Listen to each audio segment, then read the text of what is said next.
В 1917 році відкривається нова сторінка в історії кримських татар. Лютнева революція в Російській імперії призвела до падіння самодержавства. Тимчасовий уряд скасував обмеження національні, конфесійні, які існували у самодержавній Росії. І це створило нові умови для виникнення вже кримсько-татарської революції. Цей термін дещо дискусійний в наукових колах, але якщо ми подивимося на ситуацію 17-го року, то ми бачимо, що з падінням самодержавства, з виникненням тимчасового уряду, рад на постімперському просторі одночасно і відбувається вибух просто національних рухів, відбуваються національні революції, наприклад, українська, фінська. І той масштаб, який був у кримсько-татарського національного руху, його масовість, його, власне, вплив на розвиток свого народу і на ситуацію в Криму, він дозволяє, на мою думку, казати саме про кримсько-татарську революцію.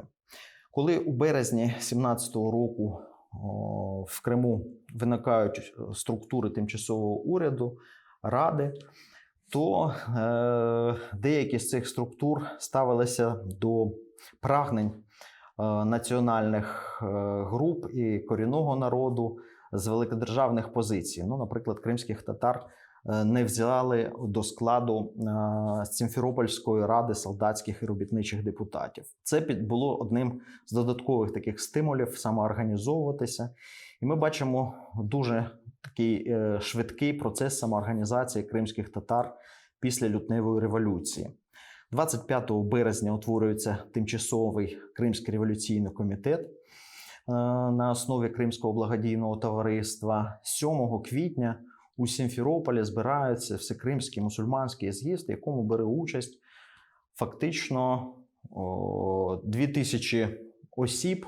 Це майже 1% від всіх кримських татар. І цей представницький з'їзд, він ухвалює революційні рішення. Вперше і в історії Криму, і в історії мусульман колишньої Російської імперії демократично обирає муфтія мусульман. А хочу нагадати, що Таврійський муфтій одночасно був і муфтієм для мусульман Білорусі, Литви, Польщі і України. Тобто вплив був одразу більш широкий, ніж на Крим.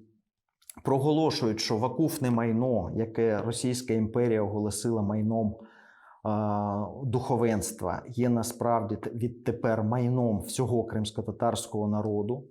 А це на 17-й рік понад 87 тисяч десятин землі, 1500 будинків, значні суми на рахунках. І це одразу створює фінансову базу для того, щоб кримсько-татарські органи самоврядування, національний рух могли діяти і спиратися вже на матеріальні ресурси. Обирають першим муфтієм Номана Челебіджи-хана. На той момент він написав якраз оприлюднений напередодні революції на початку 17-го року вірш «Ant and Kenman». Вже в 17-18 роках він стає справжнім гімном кримсько-татарським, його дуже активно співають. Він же очільник підпільної організації «Ватан». Ось його заочно обрали муфтієм. Одночасно вирішили ліквідувати Таврійське магометанське духовне правління, створене за часів царизму, а утворити замість нього тимчасовий Кримсько-мусульманський виконавчий комітет. І ось цей тимчасовий Кримсько-мусульманський виконавчий комітет на чолі з муфтієм, він очолює фактично кримсько-татарський народ, оскільки вже з весни 17-го року бере в свої руки не тільки релігійне питання, а й питання економіки, освіти, культури, фінансів, військові питання і так далі. Де-факто це вже був крок до національно-такої персональної автономії кримських татар. Другою людиною у національному русі в 17-му році, можна сказати, був Джафер Сейдамет. Він очолив, став комісаром вакуфної комісії. І це один із найближчих соратників Номана Челебіджи-хана. Тимчасовий Кримський мусульманський виконавчий комітет, він зумів сконцентрувати власне енергію кримськотатарського народу на перетвореннях. Вже влітку були утворені мусульманські комітети в населених пунктах, в повітах, їх було 126. За підтримки муфтія в Криму розгорнувся потужний жіночий рух мусульманок. Існувало кілька молодіжних організацій, розпочалася освітня реформа. Влітку утворюється перша татаризована частина в Сімферополі. Саме через неї, до речі, стався конфлікт із губернською владою. У липні був заарештований муфтій за звинуваченнями нібито у державній зраді. Але протести, масові протести кримських татар, підтримані українськими і іншими організаціями, вони призвели до того, що муфтія буквально звільнили через один день після затримки. Але кримськотатарський рух одразу почав вимагати звільнення з посади губернського комісара кадета Богданова, який звинувачував муфтія у неправових діях, і вважалося, що він є причетний до його арешту. Дуже важливою подією стало проголошення першим універсалом автономії України, оскільки Крим на 17-й рік входив до складу Таврійської губернії, більша частина якої лежала на материку, і там більшість населення складали українці. Необхідно було визначатися щодо відносин із центральними органами українського національного руху, бо в Криму в співпраці між українськими організаціями кримськотатарськими відбувалися з весни. І Харитина Пекарчук, активістка українського руху, писала у спогадах, що відносини були якнайкращі, були спільні виборчі списки, підтримка в різних акціях. І от влітку представники тимчасового Кримського мусульманського виконавчого комітету Амет Озенбашли, Джафер Сейдамет приїхали на перші переговори до Києва. А вже у вересні представницька кримськотатарська делегація взяла участь у з'їзді народів-федералістів, який скликала Українська Центральна Рада в Києві. Цей з'їзд був важливою віхою для того, щоб перетворити постімперський простір в Федерацію демократичних народів і областей. Його учасники вирішили збирати національні установчі збори до всеросійських установчих зборів. І для того, щоб представляти позицію свого народу максимально авторитетно на російській конституанті. І одразу після з'їзду народів в Києві його делегати доповіли про це мусульманському виконавчому комітету, і 9 жовтня було ухвалене попереднє рішення про скликання Курултаю національних установчих зборів кримськотатарського народу. 14-15 жовтня з'їзд кримськотатарських делегатів підтвердив цю ідею, висунув одночасно список на кримськотатарський на всеросійську конституанту, до всеросійських установчих зборів. І цікаво, що у листопаді 1917 року кримськотатарський список на виборах до установчих зборів у Таврійській губернії, не лише в Криму, а у всій Таврійській губернії, зайняв друге місце і набрав 11% голосів виборців. Також вдалося провести у листопаді 2017 року, вже в умовах, коли впала центральна влада, коли тимчасовий уряд було скинуто більшовиками, вибори до конституанти національної, до Курултаю. Не всім народам в той момент вдалося це зробити. Кримськотатарський національний рух, він мав антибільшовицькі позиції, як і більшість політичних сил в Таврійській губернії. Більшовики мали дуже незначну підтримку порівняно з багатьма іншими регіонами постімперського простору. У всій Таврійській губернії їх підтримувало лише 5,5%. От кримськотатарський список мав більшу підтримку в 2 рази, і причому кримські татари змогли провести свого представника від Таврійської губернії до установчих зборів, а більшовики – ні. Вакуум влади в Петрограді, він штовхав окраїни колишньої імперії до самовизначення і самозахисту. І от в цих умовах українці проголошують Українську Народну Республіку. В Третьому універсалі 20 листопада Українська Центральна Рада оголосила нову республіку у складі 8 губерній і Таврії без Криму. Оця формула Таврія без Криму, вона виникла якраз за згодою між лідерами українського і кримськотатарського національного рухів. В самому Криму кримські татари вступають в коаліцію з Радою народних представників Таврійської губернії. Це орган, який тимчасовий вищий орган влади в губернії, який утворився на з'їзді рад, профспілок, національних, політичних і партійних організацій губернії.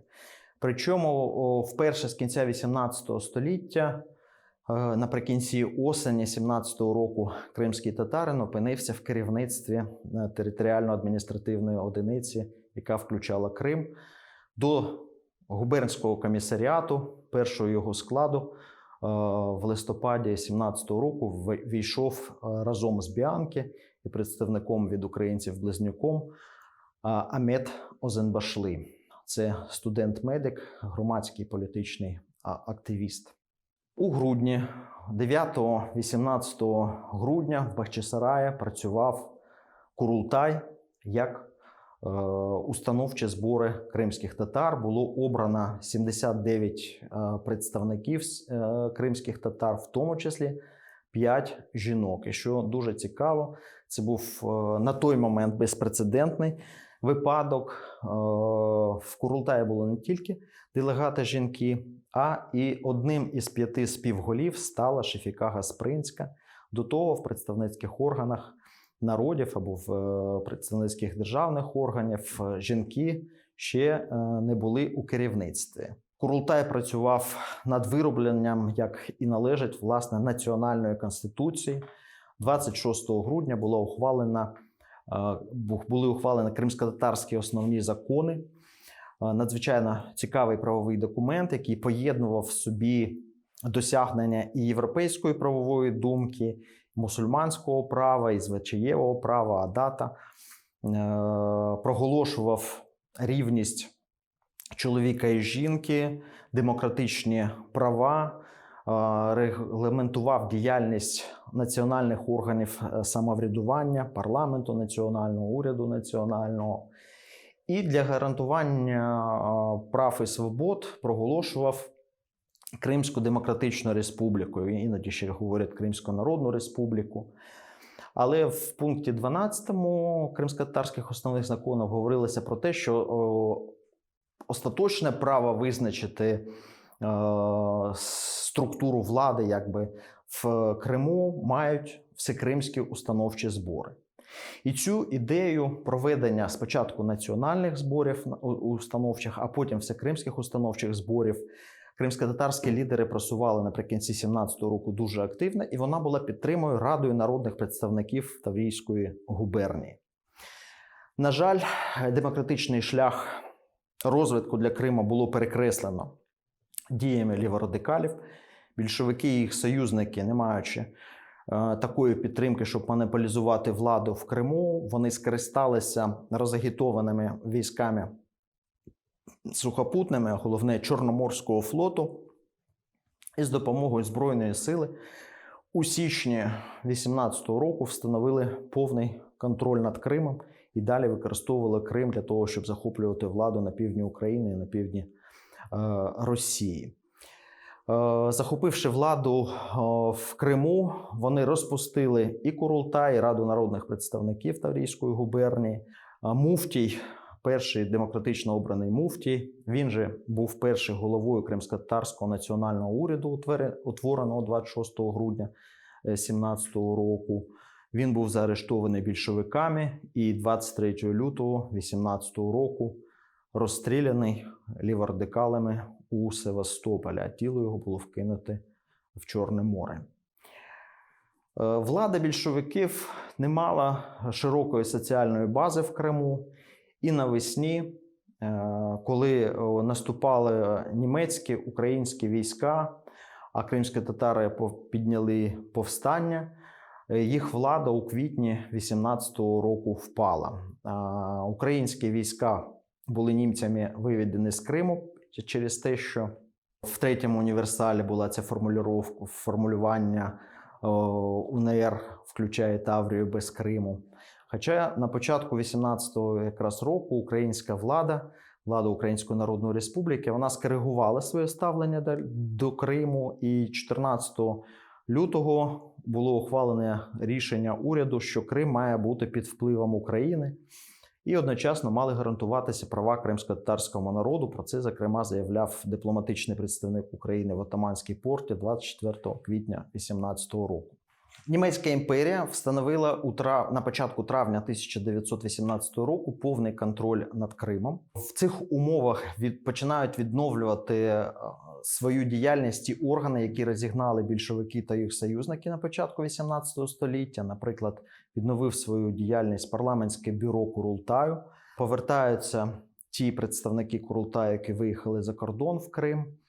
І, власне, німці за цих умов вирішили надати право сформувати краєву владу Курултаю кримськотатарського народу.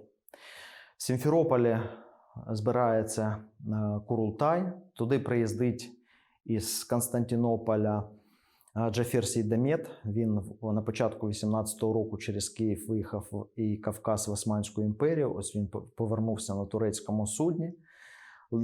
Він хотів проводити протурецьку політику, але німці змусили його скоригувати свою позицію, і він вже виступав в тому числі з пронімецьких позицій.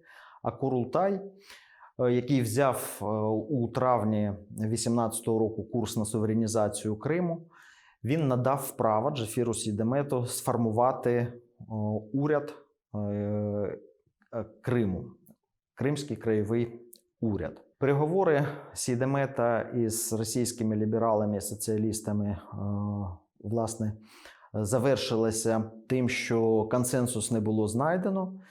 І на початку червня німці доручили створити Кримський краєвий уряд литовському татарину, генерал-лейтенанту, колишньому командуючу першого мусульманського корпусу Сулейману Сулькевичу. Він же Матвій Олександрович Сулькевич, це представник литовських татар, який мав тісні контакти з Кримом, був членом Таврійської вченої архівної комісії, підтримував відносини і, зокрема, з кримськотатарським національним рухом. І тому в його уряді були представники німецької громади, росіян і кримських татар.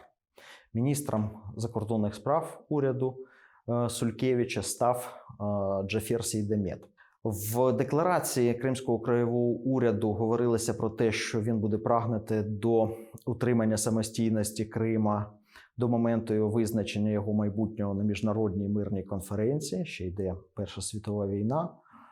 Проголошувалось відновлення приватної власності, тобто був взят курс на відновлення ринкової економіки. І хоча мова йшла в декларації про деякі демократичні свободи, але на практиці вони були обмежені і почалися, зокрема, розпуски демократичних земських органів влади і міських органів влади.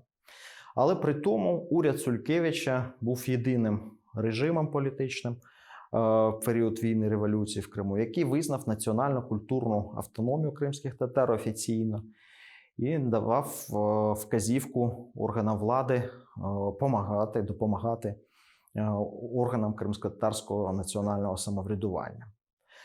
Але в цей момент реалізує частина лідерів кримськотатарських такий неоднозначний проєкт, як спроба відновити Кримське ханство.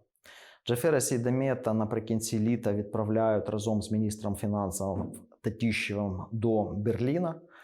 Він, окрім того, що виконує доручення від уряду дані публічно, передає Рейху, Німецькій імперії, записку, яка була підтримана і деякими німецькими організаціями з пропозиціями утворити нейтральне Кримське ханство під протекторатом Німеччини і Туреччини.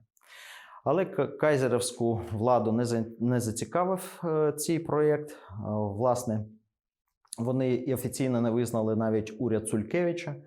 Для Німеччини уряд Цулькевича це був такий спосіб заморозити ситуацію в Криму, бо єдиної думки, що робити з Кримом, в істеблішменті Німецької імперії не було. Але і записка з ідеєю про відновлення Кримського ханства стала відома в Криму і викликала кризу як в уряді Цулькевича, так і в Курултаї.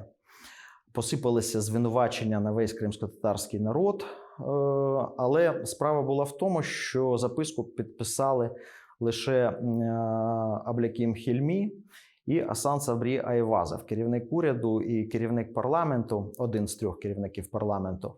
Але рішення Курултаю не було щодо цього. І більше того, ця записка суперечила, власне, кримськотатарським основним законам. Через те восени 18-го року Курултай оголосив, що це поява цієї записки – це авантюра кількох осіб, призначив слідчу комісію, яка розслідувала, чому з'явилася ця записка. Абляким Хільмі змушений був піти з посади голови уряду. Асан Сабрі Айвазов опинився в той момент як представник уряду Цулькевича в Османській імперії, і він певний час не повертався в Крим. А кримськотатарські органи самоврядування восени 18-го року виступали за проведення виборів до Кримського сейму, з Кримського парламенту з установчими функціями. І вони навіть натиснули на Цулькевича, щоб його режим демократизувався. Були, зокрема, відновлені демократичні земства, проголошені деякі демократичні свободи. Але з падінням Німеччини, з програшем її в Першій світовій війни, і уряд Цулькевича в листопаді 18-го року впав, і до влади прийшов проросійський уряд Соломона Крима, в якому не було жодного кримського татарина, і відносини з органами національного самоврядування були одразу напруженими. Зокрема, вони все більше напружувалися через те, що лідери Кримськотатарського парламентського бюро, національного уряду, вони виступали за нейтралітет у війні між білими і єдинонеділімцями і червоними. Вони не хотіли, щоб кримські татари проливали кров у цій війні за незрозумілі їм інтереси. І таким чином вони і агітували. В Криму наприкінці 18-го року опинилися війська Дінікіна і війська Антанти. І вони в багатьох моментах були навіть більш потужними гравцями в краї, ніж Кримський краєвий уряд кадета Соломона Крима. Конфлікти загострювалися через питання якраз призову до Білої армії. І на початку 19-го року тиск уряду Соломона Крима на національний рух посилився. В цих умовах керівник Кримськотатарського парламентського бюро Сейд Джеліль Хаттатов звернувся до Азербайджанської республіки по допомогу. І одночасно було затвердження положення про культурно-національну автономію мусульман Крима. Це дуже цікавий документ.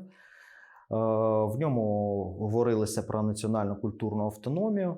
Розписувалося, що верховним органом, який має вирішувати зовнішні, внутрішні справи кримських татар, є Меджліс Мібусан, парламент національний, має бути національний уряд. І от вперше було затверджено на офіційному рівні той вигляд національного прапора кримських татар, який ми сьогодні знаємо. Сіро-блакитне полотнище із золотою тамгою в лівому куті у древка. Бо в 17-му році блакитний прапор активно використовувався, вважався національним, але тоді на ньому не було ще тамги. Тамга використовувалася окремо. От саме в такому вигляді кримськотатарський прапор став національним на початку 1919 року. У лютому 19-го року за вказівкою Кримського краєвого уряду саме у день трауру по вбитому Наману Челебіджи-хану 23 числа, 23 лютого, здійснюється представниками силових структур, обшуки в приміщеннях директорії Національного парламенту, деяких членів Національного парламенту, в газетах «Мілет» і «Крим», які відображали позицію органів національного самоврядування. Все це сприймається як репресії, йдуть протести по всьому Криму і відносини між кримськотатарськими органами національного самоврядування і Кримським краєвим урядом стають все більш напруженими. От в цих умовах відбуваються вибори до другого складу національного парламенту. Через протидію краєвого уряду він з певним запізненням, але 4 березня 2019 року збирається у Сімферополі. Вирішуються питання звітності. Керівник національного уряду Сетар Місхорли звітував про діяльність річну. Вирішуються питання реформи духовенства, деякі інші. Але недовго працював другий склад парламенту, лише тиждень, бо до Криму вже наближалися війська червоних, які, власне, у квітні повністю опанували більшою частиною Криму. Але цього разу, попри всі побоювання національних кримськотатарських лідерів, червоні не проводять особливих репресій в Криму. Більше того, вони в 2019 році очікували на світову революцію і намагаються використати Крим як один з плацдармів світової революції в мусульманському світі. І вони шукають підходи до кримськотатарської спільноти, до тимчасового робітничого селянського уряду Кримської Соціалістичної Радянської Республіки, проголошеної фактично наприкінці квітня, у травні, входило аж 5 кримських татар, колишніх вихідців із Курултая. Там ліве крило вийшло просто із Курултаю ще першого скликання і пішли до більшовиків. От вони потрапили до цього уряду, видаються газети кримськотатарською мовою. Мілі Фірка публікує свої матеріали. Хоча ані національний парламент, ані національний уряд в цей момент не діють. Проте влада більшовиків протрималася в Криму недовго. Вже в червні 2019 року чергова зміна влади. І весь Крим опиняється тепер в руках білих. Безпосередньо добровольчої армії Антона Денікіна, Збройних сил Півдня Росії. От, Денікін цього разу навіть не хоче відновлення краєвого уряду, який був єдино-неділімський, але все одно викликав підозру у сепаратизмі. І коли представники Мілі Фірки, а це партія, основна фактична партія кримських татар з кінця 18-го року, вона мала більшість у Меджліс-Мебусані. От вона звертається про дозвіл відновити національну культурну автономію, то Денікін віддає наказ заборонити діяльність директорії. І 9 серпня 1919 року таврійський губернатор Шилінг, генерал, він віддав наказ заборонити діяльність директорії, перед тим закрив кримськотатарську газету, а натомість були відновлені дореволюційні структури, такі як Таврійське Магометанське духовне правління і особлива вакуфна комісія.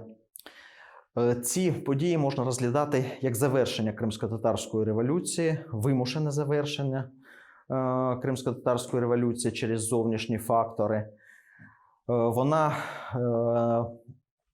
якби не завершилась якоюсь остаточною перемогою, але тим не менше вона змінила кримськотатарське суспільство дуже сильно.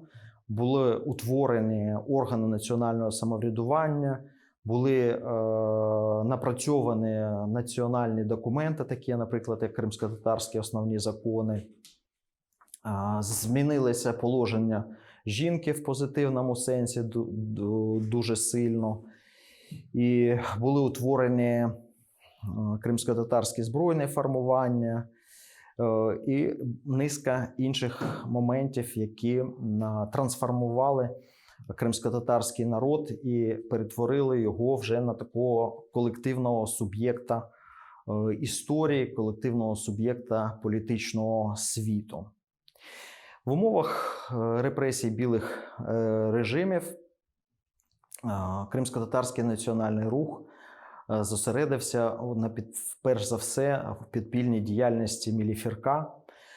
Восени 19-го року денікінці арештовують і Джеліля Хататова, і цілу низку інших національних лідерів. Але тим не менше партія продовжувала діяти. Вона в 19-му році шукала контактів із головним атаманом Української Народної Республіки, лідером УНР Симоном Петлюрою і більшовиками.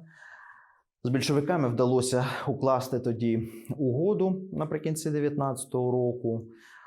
На початку 20-го року йшлося про поновлення цієї угоди, але ситуація в черговий раз змінилася. Навесні 1920 року, після укладення угоди між УНР і Польщею, Джафер Сі-Демет ініціював проєкт надання Польщі Лігою націй мандату на Крим. Він веде переговори з польськими дипломатами і у травні 2020 року направив таку пропозицію у Лігу націй. Там не підтримали цю пропозицію, але тим не менше він і далі намагається налагоджувати стосунки з керівництвом Польщі. Восени, у листопаді він приїздить у Варшаву, де зустрічається з керівниками держави. Ця зустріч завершилася власне тим, що Пілсудський йому в дипломатичній формі порадив шукати контактів з керівництвом Української Народної Республіки. В цей момент влада УНР розглядає вже Крим як частину Української Народної Республіки. А в самому Криму Міліфірка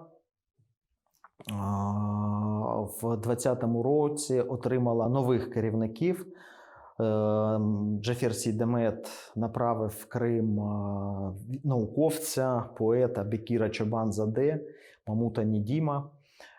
Ймовірно, вони мали проводити нову лінію щодо союзу з Польщею, але ця лінія виявилася нереалістичною. І наприкінці листопада безпосередньо знову Крим опинився в руках більшовиків. Режим Врангеля, який керував Кримом з квітня 2020 року, він впав. Сам Врангель, його політичний режим, намагався вести більш цивілізовану політику в міжнаціональних відносинах, але принципових змін у кримсько-татарському питанні не сталося. Хоча було скликано Всекримський мусульманський з'їзд, дуже нечисельний і під контролем Врангелівської адміністрації, але дозволу на діяльність органів національного самоврядування дано не було. І коли 17 листопада 2020 року Крим опинився вже під контролем більшовицької влади, то керівники Міліфірка підготували лист з пропозицією легалізувати партію, якщо буде визнано, що вона вела революційну роботу. І у цьому листі дуже цікаво пропонувалося віддати в руки Міліфірка питання де-факто національно-культурної автономії, тобто питання вакуфів, питання видання книг, журналів, вирішення інших питань, які стосуються саме національно-культурного життя кримсько-татарського народу. Але більшовики на це не пішли, вони вважали недоцільним ділити з кимось владою у щойно завойованому Криму. І тому ця спроба виявилася невдалою. Фактично, оцей другий період у 17-20 роках, який почався із заборон органів національного самоврядування, він завершився утвердженням в Криму вже більшовиків, і Кримсько-татарський національний рух шукав нових способів для захисту інтересів свого народу. Це була лекція в рамках освітнього курсу «Кримські татари. Історія культури мистецтва». Мене звуть Андрій Іванець, я кандидат історичних наук, член вченої ради Науково-дослідного інституту українознавства. І бажаю всім глибше вивчати історію кримсько-татарського народу і історію Криму, оскільки це сьогодні як ніколи актуально.